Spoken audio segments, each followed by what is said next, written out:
കോട്ടയം മെത്രാസന ദിനത്തിൻ്റെ ഈ മഹനീയമായ മുഹൂർത്തത്തിൽ നിങ്ങളോടൊപ്പമാകാൻ കഴിഞ്ഞതിൻ്റെ നിറഞ്ഞ സന്തോഷത്തിലാണ് ഞാനിവിടെ നിൽക്കുന്നത്.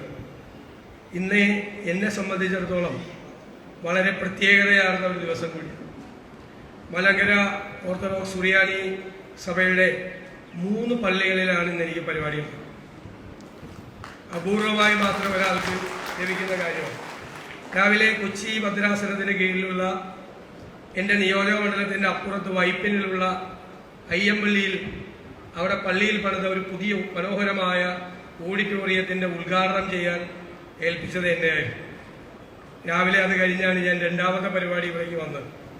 3ാമത്തെ പരിപാടി നെടുമാവിലെ ഓർത്തഡോക്സ് പള്ളിയുടെ സെന്റിനറി സെലിബ്രേഷൻ നടക്കുന്നതിനോട് അനുബന്ധിച്ചുള്ളൊരു സമ്മേളനത്തിൽ പങ്കെടുക്കാനാണ്.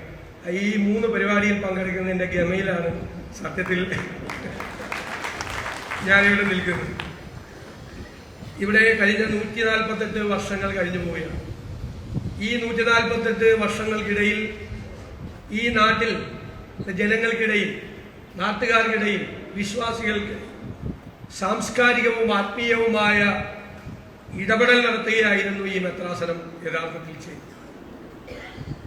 ആ പ്രവർത്തനത്തിന് നേതൃത്വം കൊടുത്ത മാറി മാറി വന്ന തലമുറകളിൽപ്പെട്ട തിരുമേനിമാരെ, വൈദിക ശ്രേഷ്ഠരെ, ഭക്തജനങ്ങളെ മുഴുവൻ ഞാൻ ഈ അവസരത്തിൽ പ്രത്യേകമായി അനുസ്മരിക്കും. നമ്മൾ സഭയായാലും രാഷ്ട്രീയ പാർട്ടിയായാലും ഗവൺമെന്റ് ആയാലും നമ്മൾ എന്താണ് ചെയ്യുന്നത്, എന്താണ് ചെയ്യാൻ പോകുന്നത് എന്നാണ് പ്രധാനം. ഇവിടെ അധ്യക്ഷം വഹിച്ച അഭ്യർത്ഥനായ തിരുമേനി തികഞ്ഞ അഭിമാനത്തോടു കൂടിയാണ് ഇതുവരെ എന്ത് ചെയ്തു, എന്ത് ചെയ്തുകൊണ്ടിരിക്കുന്നു, ഇനി എന്താണ് ചെയ്യാൻ പോകുന്നത്, നമ്മൾ എന്താണ് ചെയ്യാൻ പോകുന്നത് എന്ന് ക്ലീശേ വന്നൊരു വാക്കാണ് മാനിഫെസ്റ്റോ. ആളുകൾക്ക് വലിയ വിശ്വാസമൊന്നുമില്ല, കാരണം അത് പറഞ്ഞാൽ ചെയ്യില്ലെന്നാണ് ആളുകളുടെ ധാരണ. പക്ഷേ നമ്മുടെ മാനിഫെസ്റ്റോ, നമുക്ക് എല്ലാവർക്കും ഒരു മാനിഫെസ്റ്റോ വേണം. രാഷ്ട്രീയ പാർട്ടികൾക്ക് വേണം, സഭകൾക്ക് വേണം, പ്രസ്ഥാനങ്ങൾക്ക് വേണം. എന്താണ് മാനിഫെസ്റ്റോ? എന്താണ് നമ്മൾ ചെയ്യേണ്ടത്, അതെങ്ങനെയാണ് ചെയ്യുന്നത്, അത് ആർക്കാണ് ചെയ്യുന്നത് എന്നതിൻ്റെ ഒരു മാനിഫെസ്റ്റോയാണ് എല്ലാവർക്കും വേണം. ക്രിസ്തുവിനൊരു മാനിഫെസ്റ്റോ ഉണ്ടായിരുന്നു. അദ്ദേഹം അത് പ്രഖ്യാപിച്ചിരുന്നു. നസ്രത്തെ ദേവാലയത്തിൽ വെച്ചാണ് യെശയ്യാ പ്രവാചകന്റെ പുസ്തകം ഉദ്ധരിച്ചുകൊണ്ട് യേശു തന്റെ മാനിഫെസ്റ്റോ ഉദ്ധരിച്ചത്. എന്തിനാണ് ദൈവത്തിന്റെ ഏകജാത പുത്രനായി താൻ ഈ ഭൂമിയിലേക്ക് വന്നത്? അത് ഈ ലോകത്തിന്റെ മോചനത്തിന് വേണ്ടിയാണ്, അവരുടെ പാപങ്ങൾ കഴുകിക്കളയാനാണ്, അവരെ നല്ല വഴികളിലൂടെ നടത്താൻ വേണ്ടിയിട്ടാണ്, അവരുടെ സങ്കടങ്ങൾ, ദുരിതങ്ങൾ, കഷ്ടപ്പാടുകൾ മാറ്റാൻ വേണ്ടിയിട്ടാണ്. തൻ്റെ മിനിസ്ട്രി, അതാണ് വാക്ക്, ദൗത്യം, ആ മിനിസ്ട്രി എന്താണ് എന്ന് കൃത്യമായ വ്യക്തത അദ്ദേഹത്തിനുണ്ടായി. ലൂക്കാസിന്റെ സുവിശേഷത്തിലെ 4-ാം അധ്യായത്തിൽ അത് കൃത്യമായി പറയുന്നുണ്ട്. യെശയ്യാ പ്രവാചകന്റെ പുസ്തകം അവന് കൊടുത്തു. അവനത് വിടർത്തി നോക്കി. ദരിദ്രർക്ക് സുവിശേഷം പറയാൻ കർത്താവ് എന്നെ അഭിഷിക്തനാക്കിയതിനാൽ അവന്റെ ആത്മാവ് എന്റെ മേലുണ്ട്. ബദ്ധരെ വിടുവിക്കുകയും കുരുടർക്ക് കാഴ്ച നൽകുകയും പീഡിതരെ വിടുവിക്കുകയും കർത്താവിന്റെ പ്രസാദവർഷം പ്രസംഗിക്കാനും ഇതിനെല്ലാമായിട്ടാണ് എന്നെ അയച്ചിരിക്കുന്നത് എന്നാണ്. എന്താണ് ചെയ്യേണ്ടത് എന്നതിനെ കുറിച്ചുള്ള കൃത്യമായ ധാരണയാണ്. എന്തു ചെയ്യണം, എങ്ങനെ ചെയ്യണം. അതാണ് ഞാൻ പറഞ്ഞത്, ക്രിസ്തുവിനൊരു മാനിഫെസ്റ്റോ ഉണ്ടായിരുന്നു. ആ മാനിഫെസ്റ്റോയാണ് കാലിത്തൊഴുത്തിൽ പിറന്നു വീണ അന്നു മുതൽ പുനരുത്ഥാനത്തിന്റെ അന്ന് വരെ ആ ജീവിതത്തിലൂടെ, പ്രവൃത്തിയിലൂടെ, വാക്കുകളിലൂടെ ചെയ്തത്. പിന്നീട് നമ്മളോട് വരാനിരിക്കുന്ന തലമുറകളോട് നിങ്ങൾ എങ്ങനെ ചെയ്യണം, എന്തു ചെയ്യണം എന്ന് കൃത്യമായി നമ്മുടെ മുമ്പിൽ വരച്ചു വയ്ക്കുകയാണ്. അതാണ് ഇവിടെ പറഞ്ഞല്ലോ, ഇത് ചെയ്യാൻ നമുക്കൊരു പ്രാർത്ഥന വേണം. അതാണ് തിരുമേനി പറഞ്ഞത്, ഇല്ലേ? തിരുമേനി അവസാനിപ്പിച്ചത് അതാണ്. തിരുമേനി ഈ മാനിഫെസ്റ്റോയാണ് പറഞ്ഞത്.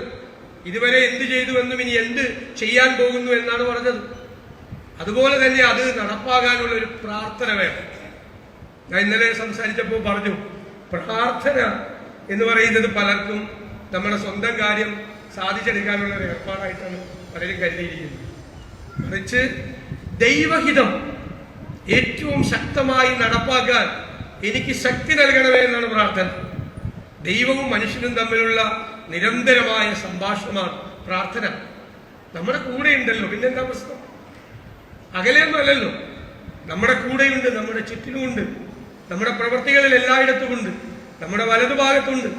ഒരു യോദ്ധാവിനെ പോലെയാണ് വലതുഭാഗത്ത് നിൽക്കുന്നത്. മുന്നോട്ട് നമ്മൾ നടക്കുമ്പോൾ നമ്മുടെ മുന്നിലുണ്ട്. നമ്മുടെ വഴികാട്ട പ്രകാശദീപം പോലെ നമ്മുടെ വഴികളിൽ മാർഗദീപമായി ഉണ്ട്. നമുക്ക് എന്തും പറയാലോ, എന്ത് സങ്കടങ്ങളും പറയാം, എന്ത് വിഷമങ്ങളും പറയാം. അത് പറയുമ്പോൾ നമ്മളോടുള്ളൊരു തലോടലുണ്ട്, ഒരു ആശ്വസിപ്പിക്കലുണ്ട്. അതാണ് ഏറ്റവും പ്രധാനം. നമ്മൾ പറയുമല്ലോ, ഈ വാഗ്ദാനം നൽകിയിരിക്കുന്ന ആൾ വിശ്വസ്ത ആയിരിക്കുന്നത് കൊണ്ട് വളരെ വിശ്വസ്തനാണ്, അല്ലേ? നമുക്ക് വാഗ്ദാനം നൽകിയിരിക്കുന്ന ആള് വിശ്വസ്തനായിട്ടുള്ള ആളാണ്. അതുകൊണ്ട് നമ്മുടെ പ്രത്യാശയ്ക്കും സ്ഥിരതയുള്ളതായിരിക്കണം എന്നാണ്. നമ്മുടെ ഹോപ്പ് ഉണ്ടല്ലോ, നമ്മുടെ പ്രതീക്ഷ, നമ്മളെയെല്ലാം മുന്നോട്ട് നടത്തിക്കൊണ്ടു പോകുന്നത് എന്താണ്? യഥാർത്ഥത്തിൽ ഈ പ്രത്യാശയും പ്രതീക്ഷയുമാണ്. നമ്മൾ പ്രതിസന്ധികൾ ഉണ്ടാവും, സുഖദുഃഖ സമ്മിശ്രമാണ് ജീവിതം. തളർന്നു പോയാൽ, പിന്തിരിഞ്ഞോടിയാൽ, വീണുപോയാൽ വീഴാൻ പാടില്ല, തളരാൻ പാടില്ല, പിന്തിരിഞ്ഞോടാൻ പാടില്ല. പ്രതിസന്ധികളെ മറികടക്കാൻ ഉള്ള ആത്മവിശ്വാസവും പിൻബലവുമാണ്. കാരണം നമുക്ക് വാഗ്ദാനം തന്നിരിക്കുന്ന വിശ്വസ്തനായ ആളാണ് നമ്മുടെ കൂടെയുള്ളത്. അപ്പൊ നമ്മുടെ വിശ്വസ്തനായ ആൾ നമ്മുടെ കൂടെയുള്ളപ്പോൾ നമ്മുടെ പ്രത്യാശയും സ്ഥിരതയുള്ളതായിരിക്കണം.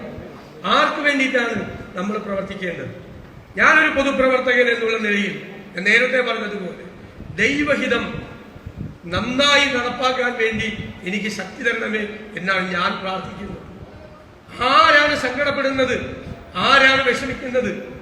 ആരുടെ കണ്ണിലാണ് കണ്ണുനീരുള്ളത്? ആ കണ്ണുനീര് തുടയ്ക്കാൻ, അവന്റെ സങ്കടം മാറ്റാൻ, അവന്റെ പ്രയാസം മാറ്റാൻ, അവന്റെ ജീവിത നിലവാരം ഉയർത്താൻ നമ്മൾ ചെയ്യുന്ന തീക്ഷ്ണമായ യത്നത്തിന്റെ പേരാണ്, അതാണ് വിശ്വാസം, അതാണ് നമ്മുടെ പ്രവൃത്തി, അതാണ് ക്രൈസ്തവ ദർശനം. യഥാർത്ഥത്തിൽ അത് മത്തായിയുടെ സുവിശേഷത്തിലെ 25-ാം അധ്യായത്തിൽ പറയുന്നുണ്ട്. ആർക്ക് വേണ്ടിയിട്ടാണ്? എന്റെ കൂടെയുള്ള ഏറ്റവും ചെറിയവരിൽപ്പെട്ട ഒരാൾക്ക് നിങ്ങൾ ചെയ്തിടത്തോളം കാര്യങ്ങൾ അത് എനിക്ക് വേണ്ടി കൂടിയാണ് എന്ന് കരുതി ഞാൻ അരുളി ചെയ്യുന്ന, നിങ്ങൾ ഏറ്റവും പാവപ്പെട്ടവന്, ഏറ്റവും ചെറിയവന്, ഏറ്റവും സങ്കടപ്പെടുന്നവന് നിങ്ങൾ ചെയ്തതെല്ലാം എനിക്ക് വേണ്ടിയിട്ടാണ് ചെയ്തത് എന്ന് ഞാൻ വിചാരിക്കുന്ന, ധനികരുടെ പണസഞ്ചികൾ നിറയ്ക്കാൻ വേണ്ടിയിട്ടല്ല ക്രിസ്തു പറഞ്ഞത്, ആണോ? പാവപ്പെട്ടവനെ സഹായിക്കാനാണ് പറഞ്ഞത്, അവന്റെ കണ്ണീരൊപ്പാനാണ് പറഞ്ഞത്, അവനെ ചേർത്ത് നിർത്താൻ ആണ് പറഞ്ഞത്. ഇതിനേക്കാൾ വലിയൊരു സന്ദേശം എന്താണ്? ഇതല്ലേ ഒരുപാട് കാര്യങ്ങൾ ചെയ്യാൻ നമുക്ക് ധൈര്യം ഉണ്ടാക്കുന്നത്.